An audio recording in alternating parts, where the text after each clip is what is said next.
Hello, everyone. Welcome back to Daily English Talk. I'm Claire. And I'm James. Hey, Claire, how are you today? I'm great. I'm so excited about today's episode. We have a really fun story to talk about. Oh, yes, the Apartment Chronicles. I read the script last night and I was laughing so much. My roommate asked me, James, why are you laughing at your computer? Really? Which part made you laugh? The part where Greg calls his teacher delicious. Oh my God, Claire, that was so funny.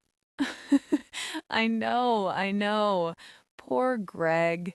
He was only 12 years old. He was just trying to be romantic. But delicious? Really? Okay. Let me tell our listeners what this story is about. So, there are four people: Tom, Ashley, Greg, and Sarah. They all live in the same apartment building called Sunrise Apartments. Yes, Tom and Greg live in apartment 401. It's very traditional and cozy. Dark wooden floors, beige carpets, very classic style. And Ashley and Sarah live in apartment 402, right next door. Their apartment is completely different. It's modern. Light gray floors, white walls, open concept kitchen.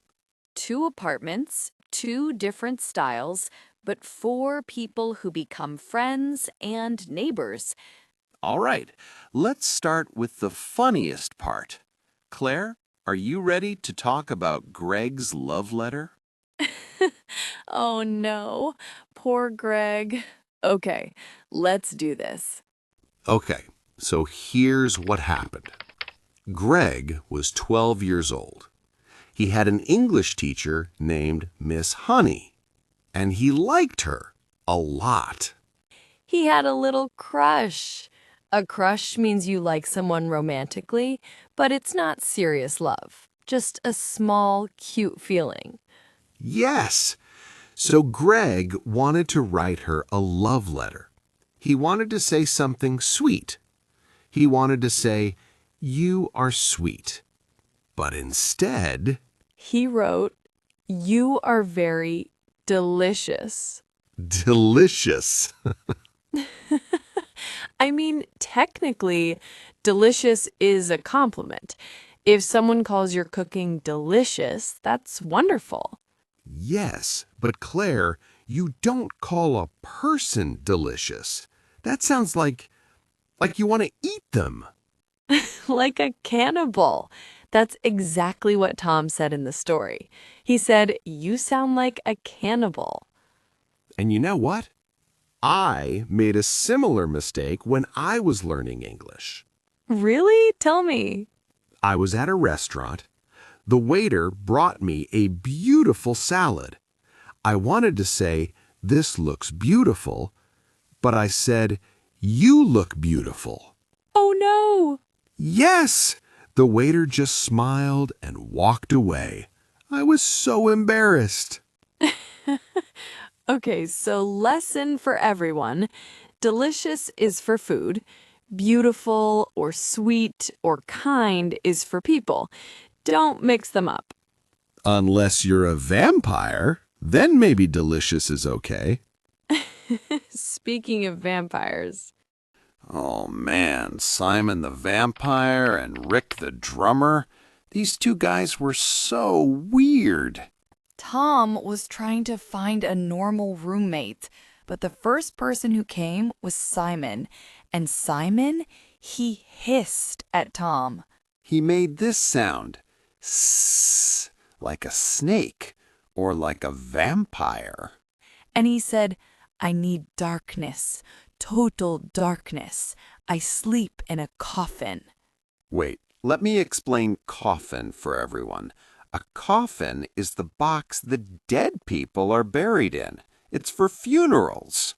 So when Simon said, "I sleep in a coffin," everyone thought, this guy thinks he's a vampire.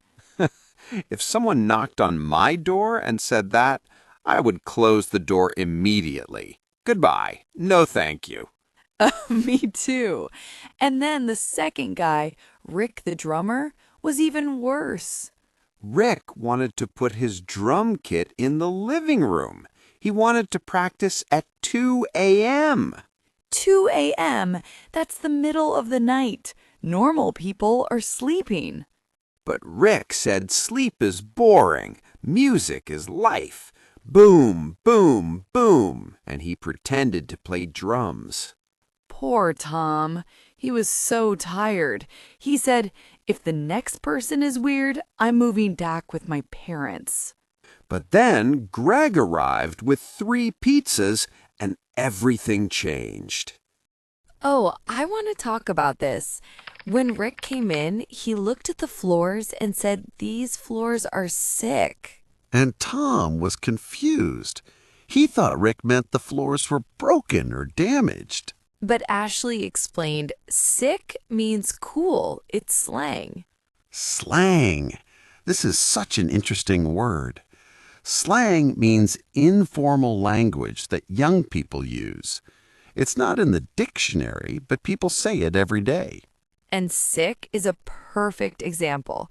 Normally, sick means you have a cold or the flu. You feel bad. But in slang, sick means amazing or cool. For example, if you see a really cool car, you can say, "Wow, that car is sick." Or if your friend shows you a great song, you can say, this song is sick. But be careful. Don't use it in formal situations. Don't tell your teacher, "Your lesson today was sick." Well, maybe some teachers would understand. But yes, it's very casual, very informal. There are other slang words too, like dope or lit. They also mean cool or amazing.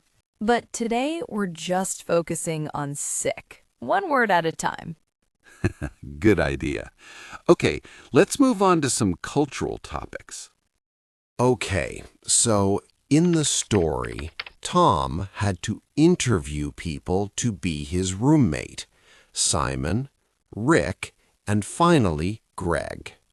And I thought this was so interesting because when I was in university, I never interviewed my roommate. The school just put us together. Really? You didn't choose? Nope.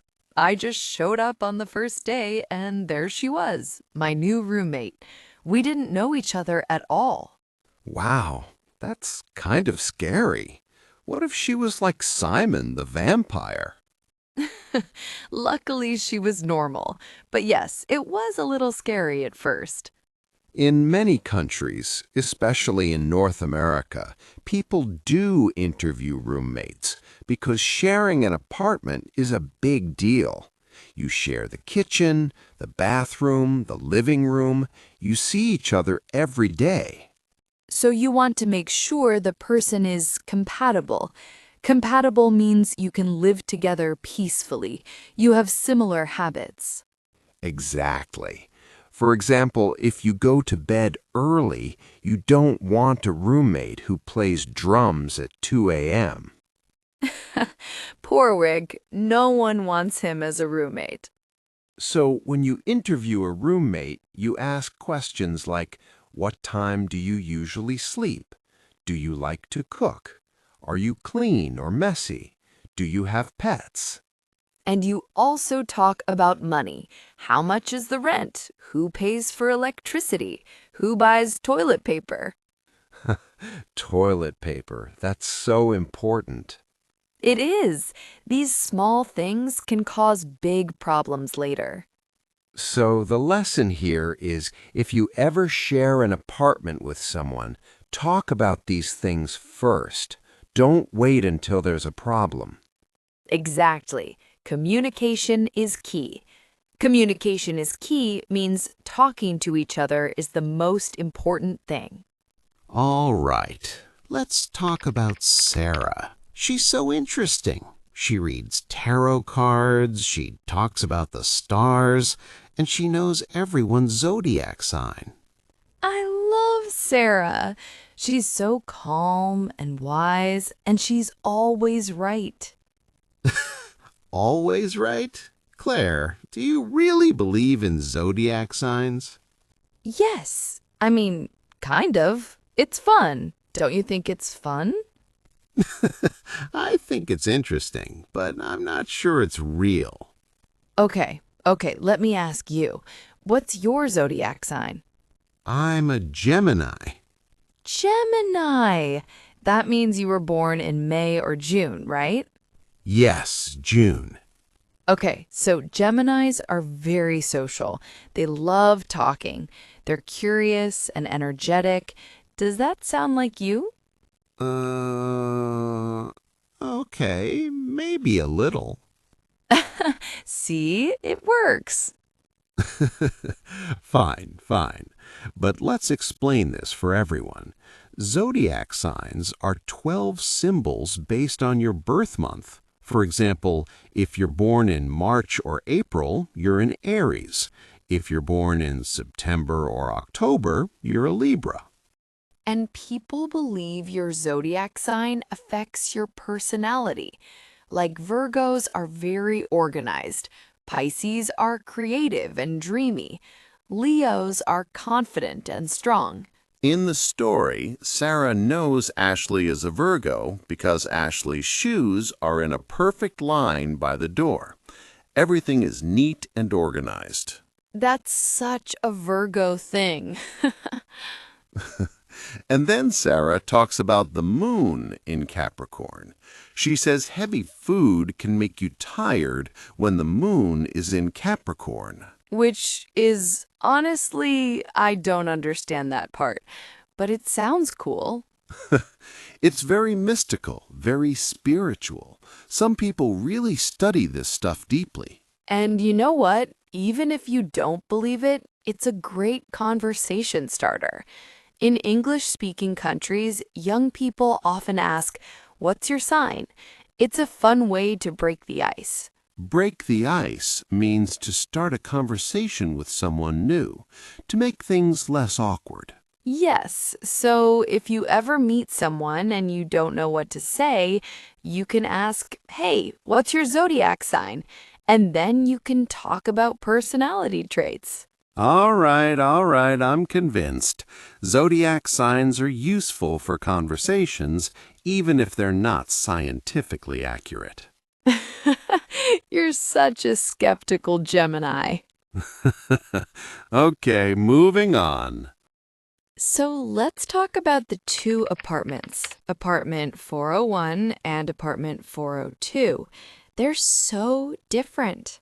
Yes, Tom's apartment, 401, is very traditional. It has dark wooden floors, beige carpets, and a closed kitchen.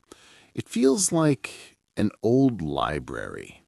Ashley even calls him a library vampire. And Ashley's apartment, 402, is completely modern. Light gray floors, white walls, and an open-concept kitchen. Okay, let's explain open concept. This is a very popular style in apartments and houses. It means there are no walls between the kitchen and the living room. Everything is one big open space. So when you're cooking in the kitchen, you can still see and talk to people in the living room. Exactly. It makes the apartment feel bigger and brighter. But some people don't like it. If you're cooking and there's a lot of smoke or smell, it goes into the living room too. True. I didn't think about that. So, Claire, which apartment do you prefer? 401 or 402? Oh, definitely 402. I love the modern style. I love the light gray floors and the white walls. It's so clean and bright. Really? I think I prefer 401 Really? Why? because it's cozy. I like the dark wooden floors. I like the beige carpets. It feels warm and comfortable. I can imagine sitting there with a book and a cup of coffee. You sound like Tom. You're a library vampire, too. Maybe I am, and that's okay. You know what's interesting? Jessica, the building manager, said both apartments are the same size, the same square footage, but 402 feels bigger. That's the magic of design. Light colors and open spaces make a room feel larger. Dark colors make a room feel smaller and cozier. So if you ever decorate your own apartment, remember, light colors equal bigger feeling, dark colors equal cozier feeling. Great tip. Okay, one more topic before we wrap up. All right, this phrase is so cool. When Greg is making noise at 11 p.m., Ashley gets angry. She says, "It's 11 p.m. People are trying to sleep." And Greg says, it's only 11. The night is still young. The night is still young. What does that mean? It means the night just started. It's not late. There's still time to do things. Have fun. Go out. So if your friends want to go home at 10 p.m., you can say, "No, don't go home. The night is still young. Let's stay out longer." Exactly. It's a very fun, energetic phrase. You usually say it when you're at a party or having a good time. But here's the thing. Greg is a sous chef at a restaurant. Sous chef is a French word. It means under chef or second chef. He's the assistant to the head chef. And chefs work late. Restaurants close at 10 or 11 p.m. Then the chefs have to clean the kitchen, finish prep work for tomorrow, so Greg doesn't get home until midnight or 1 a.m. So for Greg, 11 p.m. is not late. That's his normal time. He's just getting home from work. Oh, and remember when Greg came to the interview? He brought 3 pizzas. Yes, pepperoni, Hawaiian, and 4 cheese. That was so smart. Food is the best gift. But here's the thing. Greg didn't buy those pizzas. He brought them from the restaurant. They were leftovers. Leftovers means extra food that didn't get eaten, food that's left over at the end of the day. Exactly. And in the story, Greg says, I hate wasting food, so I bring home leftovers every night. This is actually very common in restaurant culture. When restaurants close, there's often extra food. Maybe someone canceled an order or the chef made too much. So instead of throwing it away, the staff can take it home. It's a nice benefit of working in a restaurant. And Greg uses this to make friends. He shares the food with Tom. Smart guy. Very smart. Free food is the best way to win people over. Absolutely. Okay, so back to the noise problem. But for Tom and Ashley, 11 p.m. is late. They have to wake up early for school. And this causes the big fight. Greg thinks Ashley is being bossy. Ashley thinks Greg is being selfish. But then Sarah comes in and solves everything with her calm, wise energy. I love that scene. Me too. Sarah is the peacemaker. Peacemaker means someone who helps people stop fighting. All right, let's move to our final section. Okay, so at the end of the story, there's a big cliffhanger. A cliffhanger means the story stops at an exciting moment. You don't know what happens next. Yes, the music starts shaking the building. Boom, boom, boom. And Jessica comes in and says, "Oh, by the way, there's a DJ living downstairs. He practices every night from 11 p.m. to 3 a.m. Marcus, the DJ. So, James, what do you think? Is Marcus going to be a villain or is he going to be a nice guy? I think Marcus is going to be misunderstood. Like everyone thinks he's a bad guy because of the loud music, But maybe he has a good reason. Maybe he's training for a big competition. Ooh, I like that theory. But I think Marcus is going to be difficult. I think the four friends are going to have to work together to convince him to be quieter. That would be a good story. Maybe they make a deal with him, like, you can play music, but only until midnight. Or maybe Sarah uses her tarot cards to predict his future and he gets scared. That would be amazing. Okay, quick question. Who is your favorite character in the story? That's easy. Greg. He's so funny. He brings pizza, he cooks amazing food, and he called his teacher delicious. He's the best. I knew you'd say Greg. I think my favorite is Sarah. She's so calm and wise. She solved the big fight in like 30 seconds. She's amazing. Fair choice. What about Tom and Ashley? I like them too. Tom is very anxious and sweet. Ashley is organized and strong. They balance each other out. True. And I think listeners will love all four of them.